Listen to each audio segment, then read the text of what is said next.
Hi everyone, Melissa here for Imagine today, and I'm going to be making a quick card with the new StazOn Pigment ink from Imagine that is fantastic. So I'm starting with a circle that I die cut, and I'm using this adorable little gumball machine from LDRS Creative, and I'm going to use this white StazOn Pigment ink. I believe it's called Snowflake, and I'm going to ink that stamp up and push it down onto this dark cardstock. And then I'm actually going to ink it again because you can see I messed up a little bit. Couple things I'll say about the new StazOn Pigment ink. I really love it. I especially like the white because it goes onto dark cardstock really well, and I find that it's actually better than most of the other white inks on the market that I know of for stamping on dark cardstock.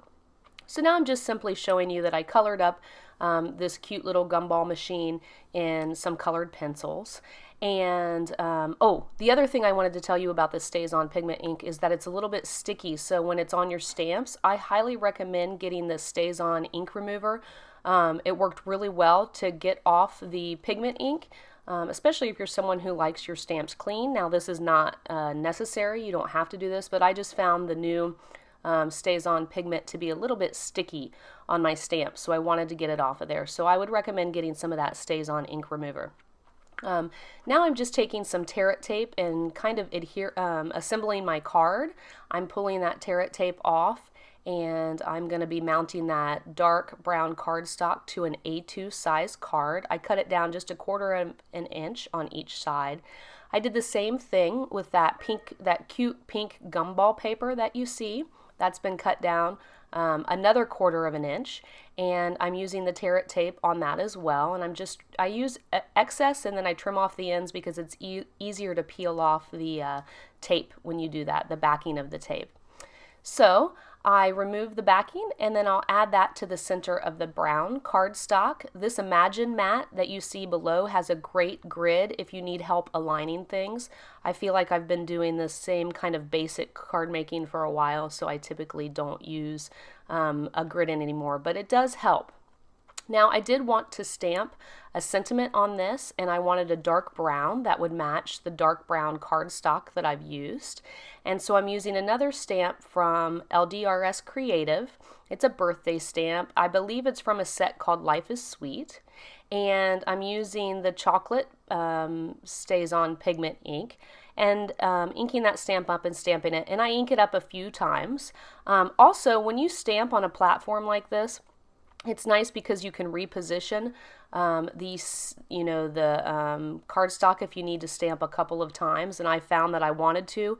I'm using my scissors though to hold it in place because I find when I stamp very fine detailed images like this cute have a very happy birthday stamp, I want to make sure the card stays pretty much in the same place.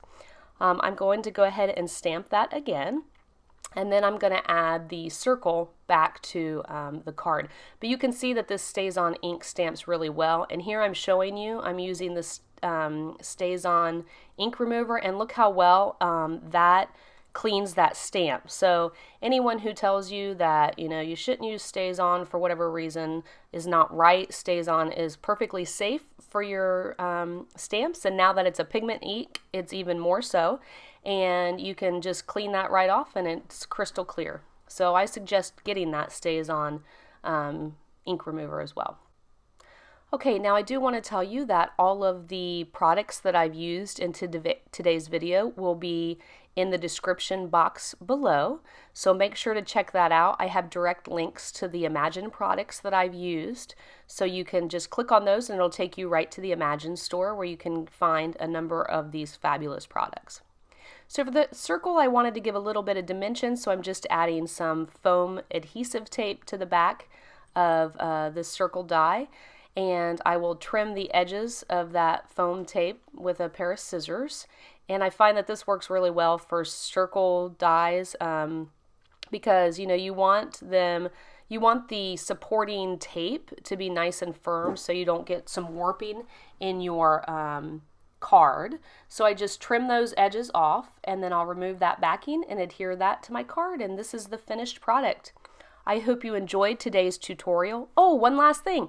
I wanted to add the new shimmer sticks. This is the sparkle. I love these new shimmer sticks. Look how amazing that looks on dark cardstock.